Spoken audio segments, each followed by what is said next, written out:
제이와 노란색 티켓 빗길에 미끄러진 꿈, 오토바이 배달원. 민우의 손가락은 이미 감각이 없었다. 얇은 목장갑 위로 스며든 빗물은 얼음처럼 차가웠고 헬멧 실드 너머의 세상은 번진 네온사인처럼 흐릿했다. 오늘만 벌써 12시간째 주행이었다. 저녁 대신 편의점 구석에서 서서 마신 컵라면의 뜨거운 국물 기운은 진작에 사라진 지 오래였다. 민우는 떨리는 손으로 핸들을 꽉 쥐었다. 스마트폰 화면에 뜬 배달 완료 버튼을 누를 때마다 동생 민지의 대학 등록금 액수가 조금씩 채워지는 환상을 보았다. 조금만 더. 이번 콜만 끝나면 이번 달 목표액 채운다. 민우는 혼잣말을 내뱉으며 속도를 높였다. 눅눅한 배달 조끼 안주머니에는 민지의 증명사진이 담긴 낡은 지갑이 있었다. 사진 속 민지는 환하게 웃고 있었다. 이 웃음을 지켜주는 것만이 부모님을 일찍 여의고 민우가 살아온 유일한 이유였다. 하지만 그 순간 골목에서 튀어나온 검은 그림자가 시야를 가렸다. 급브레이크를 잡았지만 빗물에 젖은 아스팔트는 기름칠을 한 듯 매끄러웠다. 오토바이가 비명을 지르며 옆으로 쓰러졌고 민우의 몸은 차가운 바닥 위를 속절없이 굴렀다. 깨진 헬멧 사이로 빗물보다 뜨겁고 비린 것이 흘러내렸다. 의식이 멀어지는 순간에도 민우는 길바닥에 흩어진 배달 음식을 보며 생각했다. 죄송합니다. 배달 늦어서 맛있게 드셔야 하는데. 그것이 그의 마지막 기억이었다. 문에 달린 종소리가 나지막이 울렸다. 문을 열고 들어온 민우는 자신이 어디에 있는지 알지 못했다. 발을 들이는 곳마다 빗물이 섞인 진흙 발자국이 남았고 그의 입술은 동사한 시체처럼 파랗게 질려 있었다. 민우는 어깨를 들썩이며 계산대로 다가갔다. 한쪽 다리를 절뚝이면서도 그는 오직 한 가지만을 찾았다. 여기 충전기 좀 빌릴 수 있을까요? 제 휴대폰이 꺼져서. 고객님 주소를 몰라요. 지금 배달 가야 하는데. 그의 눈에는 고통보다 두려움이 가득했다. 일을 완수하지 못해 돈을 받지 못할까봐, 그래서 동생의 미래가 꺾일까봐 두려워하는 가장의 눈이었다. 계산대 위에 웅크리고 있던 검은 고양이 다니가 인간 청년의 모습으로 변하며 차갑게 대꾸했다. 충전기 같은 건 없어. 그리고 당신, 이제 배달 갈 필요도 없어. 당신의 배달은 아까 그 아스팔트 위에서 강제로 종료됐으니까. 다니가 민우의 가슴팍을 툭 건드렸다. 민우의 반투명한 손이 자신의 가슴 위에 놓였다. 아무것도 느껴지지 않았다. 늘 고된 노동으로 세차게 뛰던 심장이 이제는 차갑게 식어 정적만을 유지하고 있었다. 민우의 눈동자가 떨리기 시작했다. 그럴 리가 없어요. 나 아직 죽으면 안 돼요. 우리 민지 등록금. 오늘이 마지막이란 말이에요. 민우는 바닥에 주저앉아 바닥을 긁으며 절규했다. 그 소리는 환희당의 천장에 걸린 영혼의 옷들을 슬프게 흔들었다. 염할머니는 말없이 민우의 곁으로 다가와 그의 낡은 형광 조끼를 벗겼다. 조끼는 땀 냄새와 기름때 그리고 방금 묻은 진흙과 핏자국으로 얼룩져 있었다. 할머니가 음바늘을 들어 조끼를 허공에 띄우자 조끼는 삶의 고단함을 증명하듯 무거운 기운을 뿜어냈다. 성실하게도 살았구먼. 옷감마다 책임감이 촘촘하게 박혀 있어. 하지만 얘야, 내 삶은 왜 이렇게 잿빛뿐이냐? 자신을 위해서는 단 한 땀의 실도 쓰지 않았어.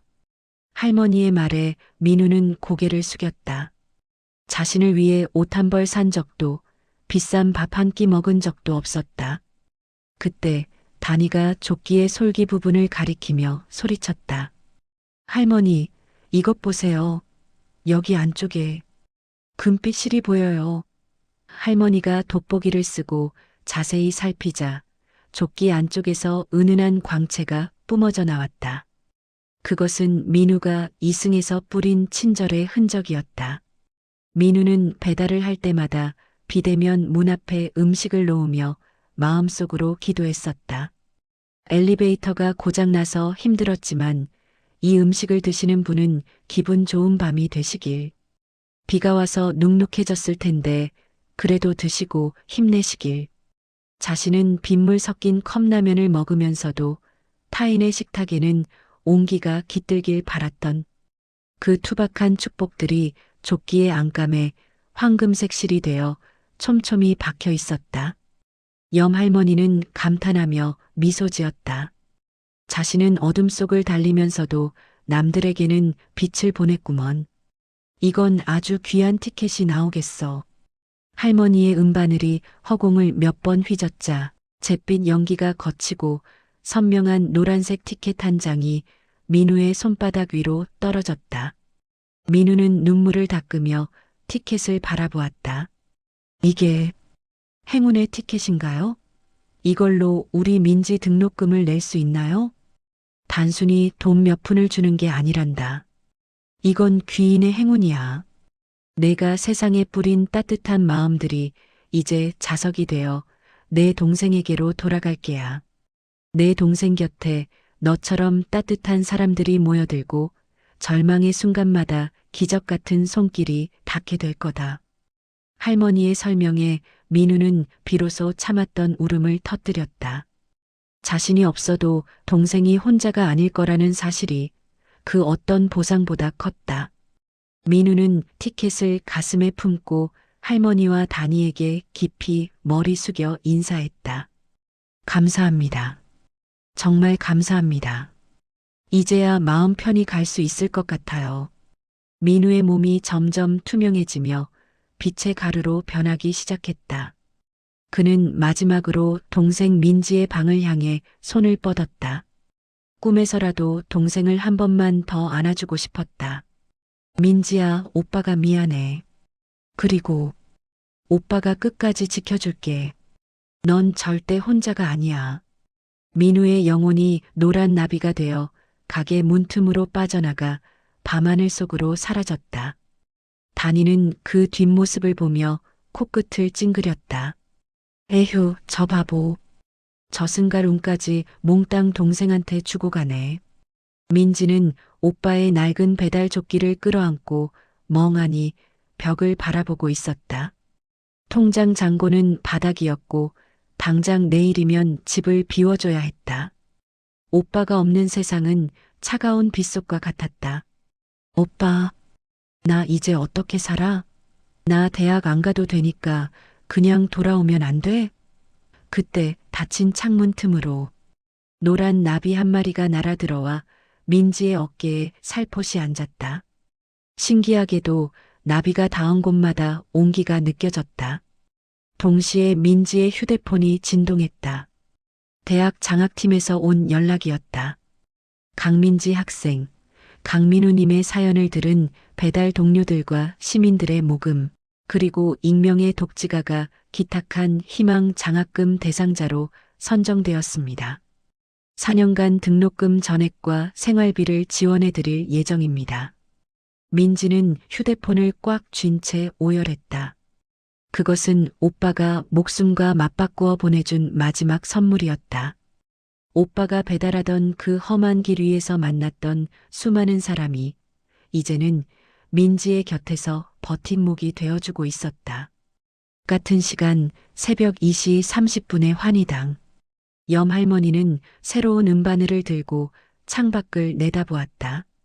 오늘 밤은 유난히 노란 나비가 예쁘게 날아다니는구나. 가게의 등불은 여전히 어두운 골목 끝에서 또 다른 길. 잃은 영혼을 맞이할 준비를 하고 있었다. 제3화 세상에서 가장 비싼 목도리 7살 수호의 마지막 흥정. 새벽 2시 반, 보이지 않는 손님. 그날 밤 환희당을 감싼 공기는 유난히 무겁고 차가웠다. 밖에서는 하늘이 뚫린 듯 폭우가 쏟아지고 있었고 가끔 번개가 칠 때마다 가게 내부의 영혼의 옷들이 하얗게 질린 얼굴처럼 번뜩였다. 새벽 2시 반을 알리는 괴종시계 소리가 잦아들 무렵 문에 달린 풍경이 아주 조심스럽게 망설이듯 울렸다. 딸랑. 계산대 위에서 꾸벅꾸벅 졸고 있던 검은 고양이 다니가 귀를 쫑긋 세웠다. 분명 문이 열리고 닫히는 소리가 났는데 시야에는 아무도 들어오지 않았다. 뭐야, 바람인가? 요즘 들어 기운도 없는 잡기들이 장난질이야. 다니가 투덜거리며 다시 고개를 파묻으려던 찰나 바닥에서 물기가 스미는 소리가 들려왔다. 다니가 계산대 아래로 고개를 내밀었다.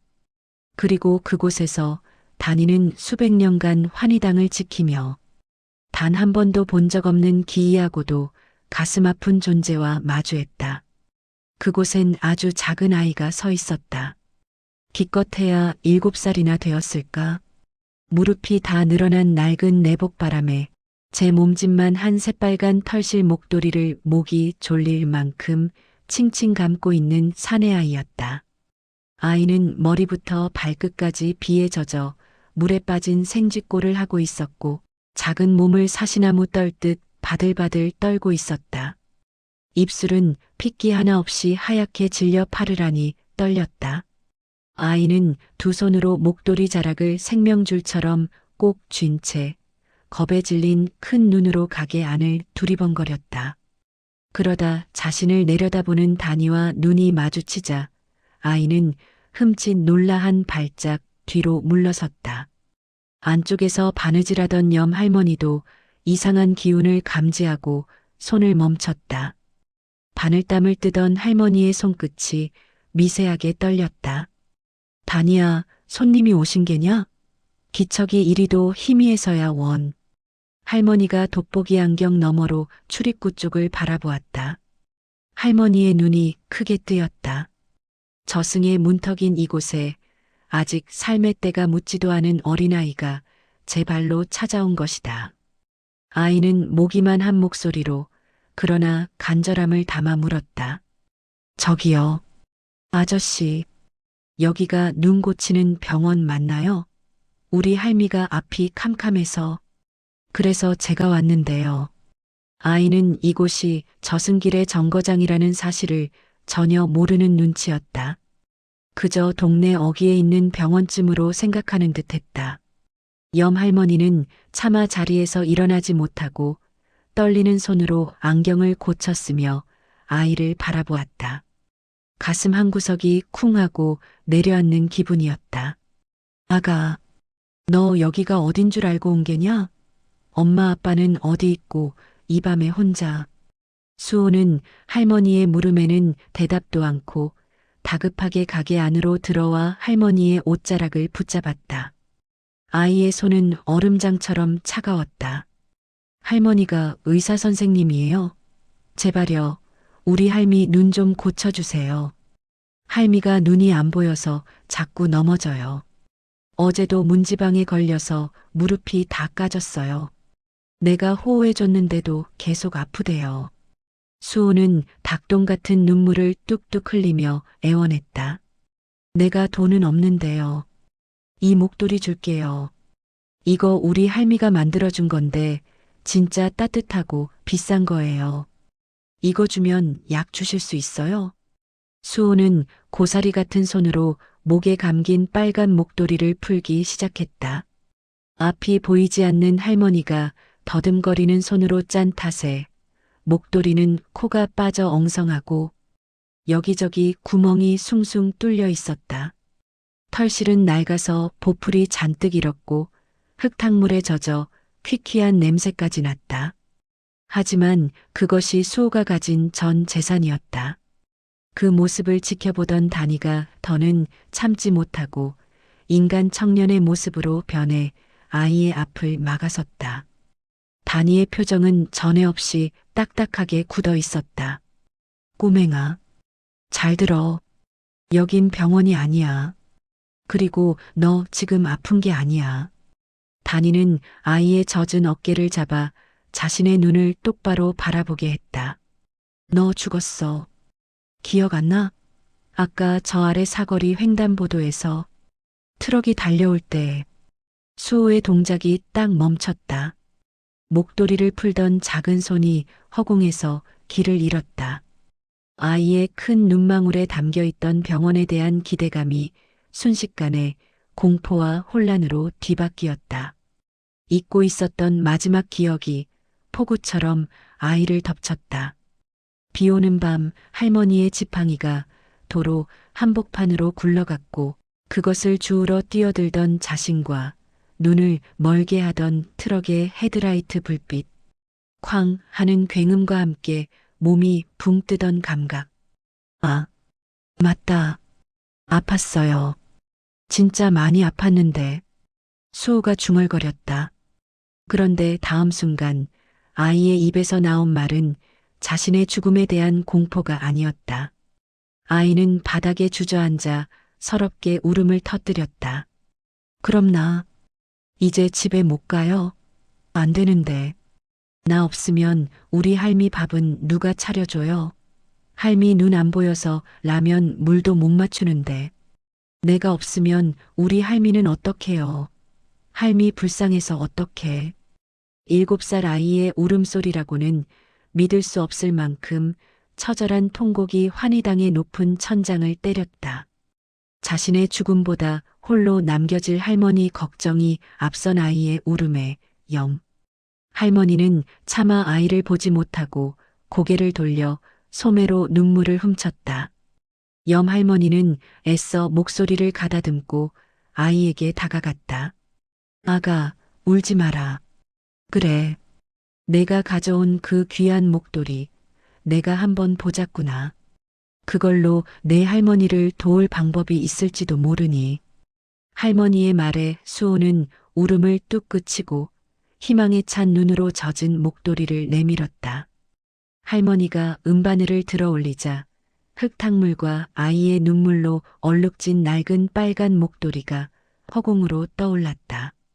할머니가 돋보기를 쓰고 떨리는 손으로 목도리에 바늘을 대는 순간이었다. 아, 다니가 비명을 지르며 눈을 가렸다. 환희당 전체가 지진이 난 듯 흔들리더니 목도리에서 눈을 멀게 할 만큼 강력하고 눈부신 진홍빛 빛기둥이 솟구쳐 올랐기 때문이다. 그것은 단순한 옷의 기억이 아니었다. 아이가 짧은 생애 동안 할머니에게 바친 모든 순간이 압축된 폭발적인 사랑의 에너지였다. 빛기둥 속에서 파노라마처럼 영상이 펼쳐졌다. 앞이 보이지 않는 할머니가 더듬거리는 손으로 밤새워 이 목도리를 짜던 모습, 바늘에 찔려 피가 맺힌 할머니의 손가락. 그 목도리를 처음 받은 날 수호가 와. 할미, 나 이거 매니까 하나도 안 추워. 나 천하무적 같지? 하며 할머니의 품에 안기던 모습. 추운 겨울날 자신의 목도리를 풀어 할머니의 언 손을 감싸주며 호호 불어주던 작은 입술. 그리고 마지막 순간.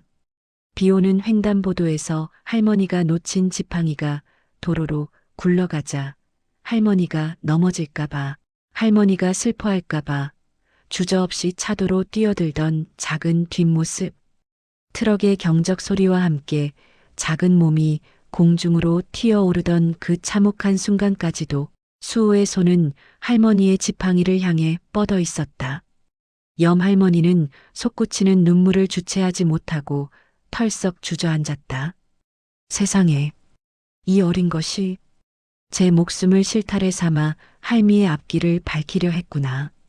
보거라, 다니야. 이 목도리는 내가 지금껏 수백 년 동안 받아본 그 어떤 비단옷보다, 그 어떤 왕의 골룡포보다 더 비싸고 귀한 옷이다. 감히 내가 값을 매길 수가 없어. 할머니의 말대로 이 낡아빠진 목도리에는 7살 아이가 할머니를 위해 바친 모든 생애가 담겨 있었다. 그것은 더 이상 옷이 아니라 하나의 성스러운 재물이었다. 할머니의 손끝에서 진홍빛 빛기둥이 서서히 응축되기 시작했다. 빛은 점점 더 밝고 뜨거워지더니 마침내 태양 조각을 떼어낸 듯 강렬하게 빛나는 노란색 티켓의 형상을 갖추었다. 그것은 이전 민우의 티켓과는 비교도 안 될 만큼 강력한 파동을 내뿜고 있었다. 단순한 행운이 아니라 생과 사의 이치를 거스르는 기적의 티켓이었다. 염 할머니는 마치 신성한 물건을 다루듯 두 손으로 조심스럽게 티켓을 받아들고 떨리는 손으로 수호에게 건넸다. 티켓에서는 따뜻한 온기가 느껴졌다. 아가, 받으렴. 이게 내 목숨값으로 바꾼 기적의 티켓이다. 수호는 눈을 반짝이며 티켓을 받아들었다. 아이는 그것이 자신의 죽음과 맞바꾼 것임을 알지 못했다. 그저 할머니를 고칠 수 있는 약이라고 생각했다. 우와, 따뜻하다. 할머니, 이거 주면 우리 할미 눈 떠요. 이제 나볼 수 있어요. 할미가 나보고 싶다고 맨날 울었는데 이제 안 울어도 돼요. 염 할머니는 차마 아이의 눈을 보지 못하고 고개를 끄덕였다. 목이 메어 말이 제대로 나오지 않았다. 그래, 그렇고 말고 내 할머니는 이제 아주 밝은 세상을 보게 될 거야. 내가 마지막으로 선물한 빛으로 말이다. 수호는 티켓을 소중히 가슴에 품고 해맑게 웃었다. 죽음의 공포 따위는 애초에 없었다는 듯 아이의 얼굴에는 할머니를 도왔다는 순수한 기쁨만이 가득했다. 히히 신난다. 할미, 이제 안 답답하지? 내가 약속 지켰다. 나 잘했지? 수호는 마지막 힘을 다해 할머니와 다니에게 공손하게 배꼽 인사를 했다. 할머니, 아저씨, 고맙습니다. 우리 할미 눈 고쳐줘서 진짜 고맙습니다. 안녕히 계세요. 아이는 뒤도 돌아보지 않고 총총 걸음으로 문 밖의 빗속으로 달려나갔다. 마치 할머니에게 이 기쁜 소식을 빨리 전하고 싶어 안달이 난 아이처럼. 아이의 영혼이 빈 무리가 되어 사라진 자리에는 아이가 마지막까지 매만지던 빨간 털실, 부스러기 몇 개만이 쓸쓸하게 남았다. 며칠 뒤 어느 병원의 다인실. 수호의 장례식이 치러지는 내내 혼절했던 할머니가 가까스로 의식을 되찾았다. 할머니는 습관처럼 허공을 더듬거렸다. 그런데 이상했다. 늘 눈앞을 가리고 있던 뿌옇고 답답한 안개가 사라지고 없었다. 할머니는 눈을 깜빡였다. 흐릿했던 시야가 점점 선명해지더니 창밖에 흔들리는 초록색 나뭇잎이 보였다. 벽에 걸린 시계 바늘이 부지런히 움직이는 것이 보였다. 그리고 걱정스러운 얼굴로 자신을 내려다보는 간호사의 얼굴이 너무나 또렷하게 보였다. 아, 보인다. 보여. 내 눈이. 어떻게? 할머니는 자신의 눈을 의심하며 떨리는 손으로 눈가를 만져보았다. 의사들은 의학적으로 설명할 수 없는 기적이라며 놀라워했다. 하지만 할머니의 시선은 의사들에게 머물지 않았다. 할머니의 눈길은 침대맡 협탁 위에 놓인 작은 유품 상자에 고정되었다. 경찰이 사고 현장에서 수거해 전해준 것이었다. 할머니는 본능적으로 상자를 열었다. 그리고 그 안에서 흙탕물과 핏자국으로 엉망이 된 작고 낡은 빨간 목도리를 발견했다. 아! 할머니의 입에서 짐승의 울음 같은 탄식이 터져나왔다. 할머니는 비로소 알 수 있었다. 이 기적 같은 광명이 누구의 희생으로 만들어진 것인지를. 평생 어둠 속에서 살아온 자신에게 7살 손자가 목숨과 맞받고 선물한 마지막 빛이라는 것을. 수호야. 아이고 내 새끼 수호야. 이 못난 할미 눈뜨게 하려고. 내가 그 차가운 바닥에서 내가 눈을 떠서 못한다냐. 내가 없는데 내가 세상을 봐서 무엇을 해. 할머니는 흙투성이 목도리를 얼굴에 파묻고 오열했다. 목도리에서는 여전히 아이의 젖비린내와 땀냄새가 희미하게 남아 있었다. 평생 소원이었던 세상을 보게 되었지만 할머니의 눈앞은 눈물로 다시 흐려져 아무것도 볼 수 없었다. 같은 시각 환희당. 단이는 계산대에 엎드려 코를 훌쩍이고 있었다. 할머니, 저 녀석은 진짜 바보 멍청이에요. 자기 죽는 줄도 모르고 저승 갈 때 입을 옷도 없이 다 주고 가면 어떡해요. 염 할머니는 아무 말 없이 바닥에 떨어진 빨간 털실 부스러기를 주워 모으고 있었다. 할머니의 음바늘이 털실 사이를 바쁘게 오갔다. 언젠가 저승 문턱에서 다시 만날 아이의 시린 발을 데워줄 아주 작은 버선 한 짝이 만들어지고 있었다. 사와 보라색 티켓 100억대 자산가의 추악한 수트